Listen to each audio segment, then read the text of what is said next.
Welcome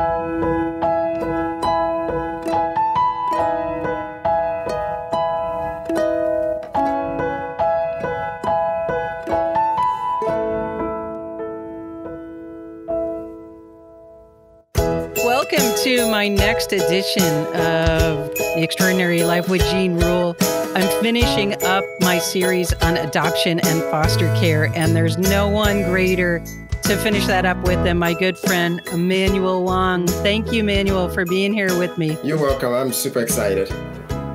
Well, your story is just really amazing. When we first met, probably about 4 years or so ago, we were doing speech and debate, and you were competing neck and neck with my daughter, Lauren. And I just loved your spirit. You just are so helpful and encouraging to others. You weren't just out for yourself, and that was very much appreciated. But people would say, hey, did you hear Emmanuel's story? And I heard bits and pieces of it. But then when we sat down for this interview and you shared some of your details, it's pretty amazing, Emmanuel, what you've been through. So thank you for being willing to meet with me and share your story. You're welcome. So can you take us back to your early years? Now you're 18 or 19 right now? 18. I'll be 19 in almost exactly a month. Happy early birthday. But take us back to your origin. Where were you born? What were those early years like? Yeah, so I was born in Wawasi, Ghana, in West Africa. I say Wawasi because that's the first place I had memories from. When I was maybe 4 years old or so, I remember wanting to play soccer.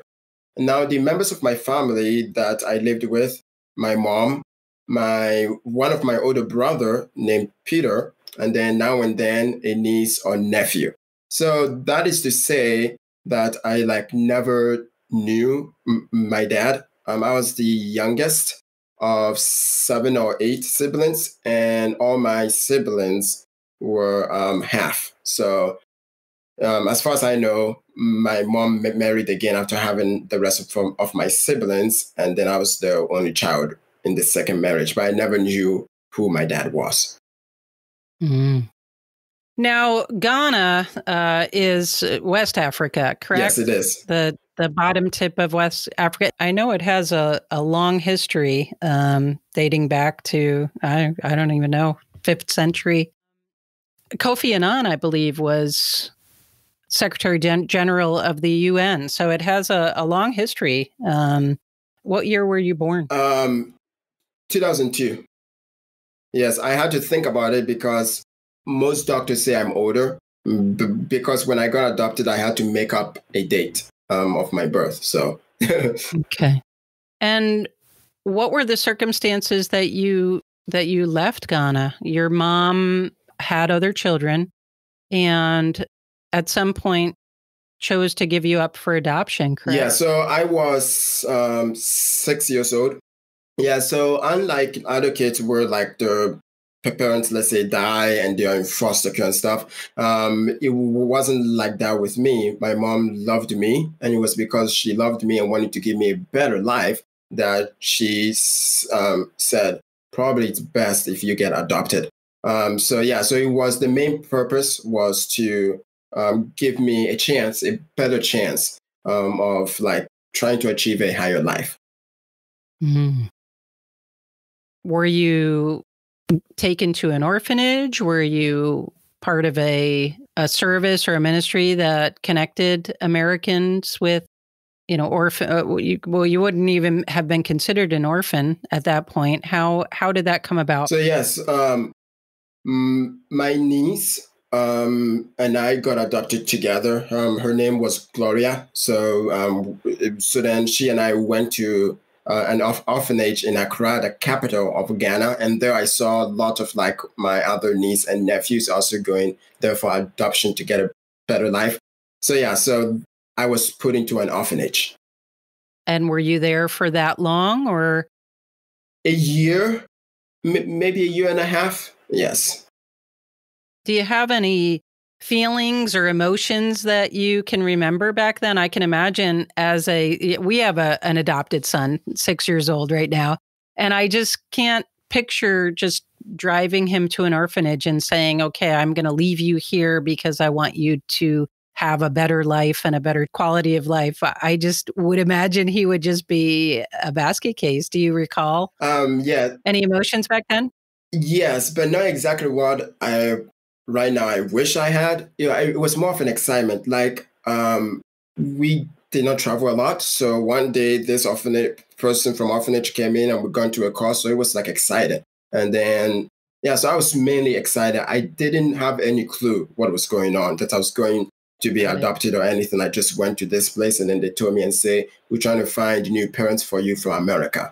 And we all thought America was heaven. Back in Ghana, the aunties of the orphanage say, America is like heaven. You have TV, phone, and you could play as much soccer as you wanted and all that. So it was an adventure. Mm. And within a year, you say, or so, there was an American family that expressed interest in adopting you and your niece, Gloria? Yes. And the couple, Matt and Grace Huang, Chinese family. So everybody was super excited. They're saying, oh, you're going to go into a ninja family because they looked like ninjas. Cool. So Matthew and Grace Huang had expressed an interest in adopting you and Gloria. Yes. Was there multiple visits? I know there's different types of adoptions, international adoptions. What was that experience like? So they first sent Gloria and I photos, and then my dad and mom, Matt and Grace, came over and stayed there for a few weeks. And then my dad left to go back to America. My mom stayed until we finalized the paper. And then her mom, Papua, meaning grandma, came over to help my mom bring Gloria and I. Okay. And Matthew, I believe, was a Stanford grad. Yes, he was. I'm proud of it. Majored in, in engineering. Yes. And your mom, Grace, was an educator, I believe. Yes, she was elementary school teacher until we came. Then she became a full-time homeschooled mom. So do you have any early memories of coming to the United States? I believe you were living in California at the time. Yeah, so I remember being excited in the airplane. The flight attendant, one of them, she was very nice, giving us food and chicken and all that. We came to the US. I was just all excited. The first thing I did when we got home is grab my soccer ball and go play outside. And it was shortly after that, I believe, that you added another child to the family. Another adoption took place in another country in Africa, I believe. Yes. Your brother? Yes, we adopted Josiah from Uganda in 2011.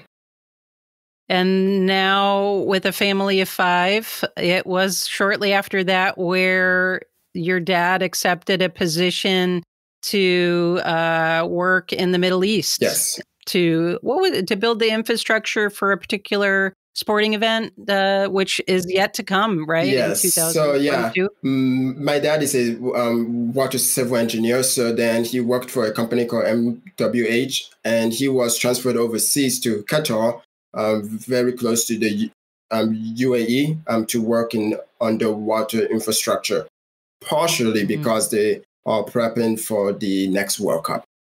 Well, I hope that actually transpires in 2022. We shall I know see. all of us are wondering whether these sporting events, even the Olympics, right? Yes. All right. Well, it wasn't that long that you were in California coming to the United States that you then had to pack your bags and move to Qatar. Yes. Some people call it Qatar. Qatar. Yes. And what was it like there going to the Middle East? I'm sure the climate was a little bit more similar to Africa. It's hot, but it's super humid. My mom, Gloria, Josiah, and I got there because my dad had already gone before us.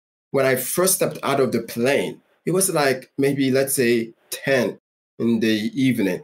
It was humid. I was just sweating. As soon as I stepped out of the plane, it was like 99 degrees, 10 in the evening. Oh, yeah. Yeah, I grew up in New York and it would be very humid Ooh, in the yeah. summer. So I know what that's like. But here you are in a setting that is different than Africa, different than California in some respects. And now Gloria was a couple years younger than you. You were what, six? Yes. So I would have been 9. She would have been just almost 8, and then Josiah would have been 5 or 6. Okay. Tell us about Gloria. I know there was an event that took place while you were in Qatar that we'll get to in a few minutes, but tell us what she was like. Did you knew her as a while you were growing up Yeah. in Yeah. Ghana? So she is the oldest daughter of 2. The oldest daughter of my oldest brother.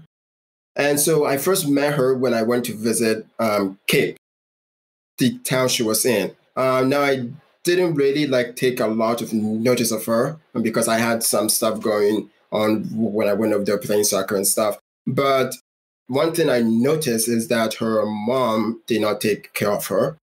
And that when my mom and I were leaving, she like just ran the whole way to go with my mom. And then when my mom said, sorry, not this time, she just like sat there and started weeping. So she had that longing for attachment and someone who will care for her. And she saw that in my mom, in her grandmother.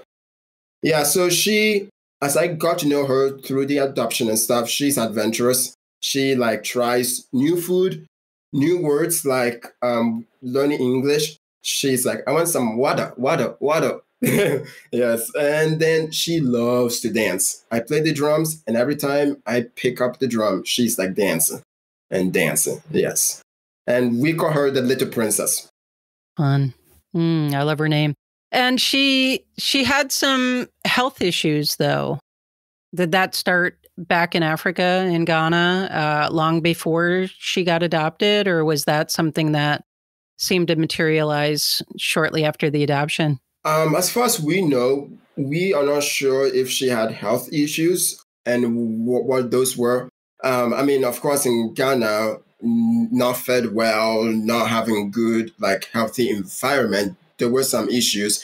But she would have, like, I mean, each of us had rebellious time, but for her, she would not eat for days, and then suddenly, when she has a full pot of like porridge, she would eat that all at once, like a full pot. So in that kind of food issues, if I may call it that. Mm. So, and it materialized sometimes when she was just misbehaving. Mm-hmm. Huh? Wow. And so here you pack up and go to Qatar. You're there for a period of time. Tell us what happened shortly after landing. I think it was around your birthday, right? Yeah, so 2013, a week after my birthday on January 5th, first of all, my favorite bird died. And then on the Tuesday, the 15th, then my sister just that night suddenly passed away. She had a week not eating, and then suddenly like wanting to eat trash and stuff like that. Mm. Wow. I'm so sorry. That must have been just traumatic to, Yeah, it was. first of all, be, brought to an orphanage and then be adopted a year later, coming to the United States only to turn around a year or two later and head to Qatar with a new family, and then to have your cousin who had become your sister through adoption pass away suddenly. That's a traumatic series of events, Emmanuel. And what was it like for your parents during that period? I know there was some concern from the authorities there, the government, about foul play. Can you tell us a little bit about that? Yeah, I mean, I think we were just all shocked because that day before she died, she seemed as healthy. Like she was, even though she had not eaten, she was fighting, she was yelling and all that. So it was just, think the first emotions we had was shock. And then when we took her to the hospital, my parents were suddenly arrested, and then interrogated, but not for the purpose of the authorities actually learned what happened, but for them, so that they could admit that they had adopted my sister, killed her in order to sell her organs. That is a shocking claim. I just cannot imagine what your parents were going through there during that period. I was digging up some articles because it really did make international news. You were story feature in the New York Times, as well as ABC News and others. The California Innocence Project, I think, encapsulates it the best. I'll read a little bit of it. It says, an American couple from Los Angeles moved to Qatar with their 3 adopted young children in 2012. Matthew, a Stanford-trained engineer, was there to help oversee an infrastructure project related to the 2022 World Cup improvements. And on January 15, 2013, 8-year-old daughter Gloria died unexpectedly in Doha. Gloria had not been ill, at least not by outward signs, as you were saying, Emmanuel. Her body showed no signs of trauma or other violence. Nonetheless, the Qatar police immediately suspected foul play and put their other 2 children, you and your brother, in an orphanage there in Qatar. Qatari officials subsequently charged your mom and dad with murder, and prosecutors allege that your parents had murdered Gloria to harvest her organs and conduct medical experiments on her, and accused the Huangs of obtaining all 3 of their children via human trafficking. Prosecutors sought the death penalty. I know it was several years after this that I met your mom and dad, but I just can't imagine the even the lingering trauma that they are experiencing as a result of that. I know you were young, and since then, as you've grown, I'm sure you've been able to process it a little bit. What do you think your parents were going through? How has it changed them and affected them, do you think, Emmanuel? It has definitely changed our family. Like, even though we are together, we're not like emotionally united and reunited yet. But I cannot imagine. I mean, I had my own like trauma through that time period, being only 10. But just, I still can't imagine even now, like what it was like to be accused, imprisoned, and all that. Yeah. Wow. They were literally put in prison. Yes. I think for over a year, while you were initially put into an orphanage, and then later your grandmother, your mom's mom, was able to come and take you back to the States, correct? Yes. Well, the California Innocence Project went on to say that they think that when Gloria had arrived in the U.S., that she had Giardia, which is a parasitic condition that can be difficult to eradicate and can cause severe nutritional problems, impairing the body's ability to absorb nutrients from food. And she later tested positive for vitamin D deficiency and had other unusual blood work that, in retrospect, indicated a continuing malabsorption problem. And like you were saying, she would exhibit, signs of eating disorder, where she would starve herself and then gorge, that kind of thing. But it was, I believe, at a time where there were some international things with Qatar. I know we back in our speech and debate days, we did a year on the Middle East, and I believe some of those cases revolved around Qatar and the arms deal that the U.S. was selling billions of dollars to arms to Qatar. And so this was a international incident that probably didn't want to really interrupt the sale of that kind of arms. And so your mom and dad were kind of in the crosshairs for over a year. Eventually they were, I guess, acquitted, would be the right word, right? Yes. Exonerated, yeah. Exonerated, correct. And then their convictions were reversed by the Qatari appeals court and found innocent in November 30th of 2014. In the meantime, you had come back home was it back to California, or at that time did you live in Oregon? So we came back home to Washington, to live with my mom's parents who lived in Vancouver, Washington. How old were you when you started doing speech and debate? 15, I think. Yeah, so I did it for 3 years. So yeah, about 15. Okay. So that would have been 3 or 4 years ago then that we had met you.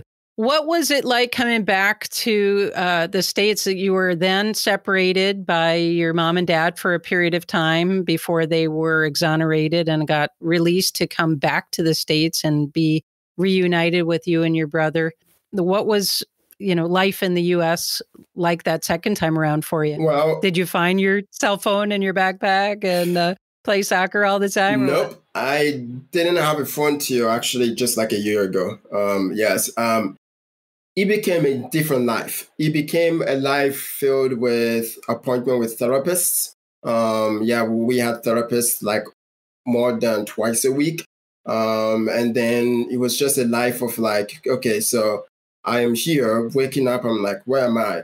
With my grandparents. Why? And then that whole process of like, okay, so what's actually been happening? And then it was a life of any time knowing that my parents could be killed. It was a life of knowing my parents are going to court this time.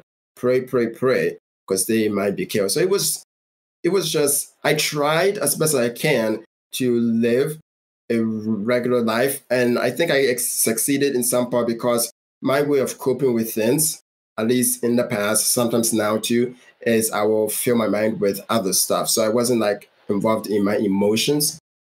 Yeah, it was just a robotic, tough time. Well, that's a lot of trauma for a kid to experience from early on in life all the way to that experience, over a decade, really, of just one traumatic experience after another. But you don't seem to be, your typical kid that has suffered a lot of trauma. I have done a lot of reading since we've adopted our grandnephew Jace and experiencing some of his trigger points and such.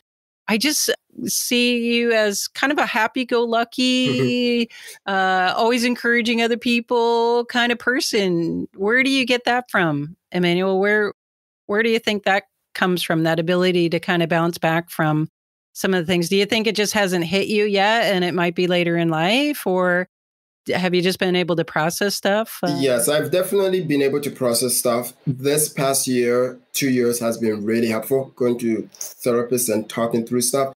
I think one reason why, like, I think I've been able to, like, move on is seeing my parents move on through that. I mean, we still have, like, lingering effects, but, like, seeing their strength in like tough times, not giving up, even though sometime in the end they might have to say, well, that's the best we did, but not giving up. As well as for me, as far as I remember, being a guy who is more of a taking head on whatever comes in my way. But I think my parents were the one actually showing me like how to be strong. Yeah, because when you think about it, they got thrown a curveball that they weren't expecting. Oh, yes. I mean, to be accused of murdering your adopted daughter is got to be one of the most traumatic things that an adult can go through. And then to have your name smeared across international headlines with, controversy about organ harvesting or children trafficking. It's just the worst thing you could ever imagine. And yet for them to be able to rise above it, what an example for you. So I can see where that could be a big help.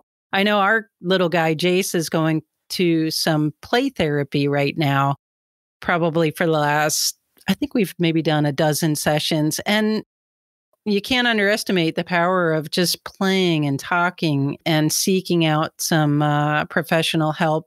How has, I know Ghana was or is, based on decade-old census, a very Christian nation. Was your early roots Christian, or was it not until getting adopted that you were kind of came into a understanding of a faith? Yeah, my mom was as best a Christian as people can be in Ghana, villages where we don't have Bible, we hardly exactly know a lot about God and stuff, but she like prays every time. The songs I remember are not songs or like street songs, or it's songs that my mom sang while she was doing laundry, songs about yearning for God. Yeah, so I did get a little bit of that. So from that, I've always wanted to be a pastor from that, and always leading people and those around me to like pray as best as I knew how. So I got a little experience of God and Christianity. But of course, it wasn't until I came into this Christian family that I learned more about who God is. Well, I know you and Lauren would compete neck and neck in our apologetics rounds, which was kind of nerve-wracking. I mean, you were expected to know and be proficient in about 105 different questions to be asked, and you didn't know what one you were going to be asked, and you had literally just like two or 3 minutes to think about what you were going to say, and then get up there and talk intelligently for 5 or 6 minutes. That's not an easy thing to do. So I appreciate you being able to encourage her in that way. Well, what do you see as your future? You mentioned maybe becoming a pastor. Are you right now? You've left home, right? Yes. And you're in college. This is your freshman year, COVID year. Yeah. Tell us a little bit about what you're doing. Yeah, so I am a freshman at New St. Andrews College, small college of 200 students in Moscow, Idaho. And so the college is a liberal arts education based on the Calvin principles, as well as the like actually reading the old texts and Romans and stuff. So we study Latin, theology, rhetoric, and I'm here for the purpose of laying a strong Christian foundation in the liberal arts, because I love Latin, I love literature, and I love rhetoric. So my hope is, once I have that firm foundation, to see whether God will lead me into ministry or into becoming an attorney, specifically to help those who have been accused wrongfully. Wow. That's pretty cathartic to be able to pursue a career where you're helping people that were very similar to your situation. Or, or the ministry. You got to love that too. Yep. In a different way. I can't exactly decide which advocating. one. Yeah. Well, maybe both. Who knows? Yeah, right? Probably. Yeah. And I should mention that when you were adopted, your mom, who was an educator, decided to homeschool you. Yes. Right. Well, we homeschooled our kids all those years too, so we know. You often think, how is this going to help them get ready, prepare for life? But it is amazing. I mean, here you stand, freshman in college, just excelling. I know our kids are doing the same, and so that's a blessing. Where do you see yourself in 10, 20 years? I know we talked career-wise, but above and beyond that, what are your ambitions? Yeah, I hope in 5 years, hopefully I'll be married by then, and strengthening and my family, my wife and stuff. But then hopefully I will like either be in law school or on a path to ministry. So I hope that after I graduate here, and I know I will have the tools I need for whatever God might have for me. So I hope that I will be using that well. Cool. And how about your family in Ghana? Have you reconnected with any of them? I know it's been a good 10 years or so now since you left your biological mom and your siblings there. Has there been any contact or any desire to have contact there? There has not been any contact. Like in Ghana, people don't have phones. We were in contact before we moved to the Middle East with my adopted mom's adopted mother back in Ghana, one of the aunties at the orphanage. Yes. But since then, we've not had any contact with anyone in Africa. I definitely have a desire to go back when I can in the near future, to go just back to visit. and maybe write a story, dig into like my past, and figure out exactly where our family is from. Because as far as I know, I've heard rumors that I might be part of the first kings in Ghana. So I just want to dig, because almost the whole village was related to me for one reason or another. So I just want to hopefully see where my family back in Ghana are. So hopefully I could go there someday. Wow, that's pretty exciting. Yeah. I look forward to reconnecting with you in the future when you hear what that digging has uncovered. Speaking of digging, if we were to bury this interview in a time capsule of sorts and you were to dig it up in 10, 20 years, what would you, well, two things, Emmanuel. One, what would you say to your former self, when you were either in Ghana or when you were, just suffering from the trauma of your parents being arrested and Gloria not being with you any longer? What would you say to that boy, Emmanuel, now? I would say it was definitely like not a path I expected, but God has led me well. Like, now that I'm in college, doing well here, loving college, going to this fabulous school, there are many times a week where it's just trying to hit me and saying, wait a minute, are you the same guy? And just seeing through how a little boy, skinny boy in Ghana, a small village in Ghana, has suddenly landed here. So I would definitely say it wasn't the path that I expected, but it was a path that God chose rightly so that I could grow into the man that he wants me to be. Cool. What about, what advice would you give to other kids that are in your situation, that are looking at being adopted, or maybe their parents are doing similar, like, hey, I don't think we can raise you and we're going to allow someone else to do that for us? Yeah. I would say family connection. I would say for those thinking of adoption, the big thing that those kids need is love. Because the reason why they might be in foster house, the reason why they are up for adoption most of the time is because they've not had that affection and love shown to them. And then for the kids who might be struggling through, is that you might seem that your parents seem to be, in your own words, trying to rule over you, but actually just trying to show you the love. And so, so connect with your family, connect with your parents. That's something I wish I had more, where like I had a better relationship with my adopted parents before all this has happened. So connect with them. Yeah, I guess attachment. We would use that word. That's a new buzzword, I think, in this situation, is how important developing that strong attachment is, and it's not easy. No. And you've really been able to kind of overcome quite the challenge to get to where you are. I appreciate you being here with us. Any parting thoughts? How about if you were to have mom and dad be listening to this interview after we air it, what would you like to say to them? I would say thank you.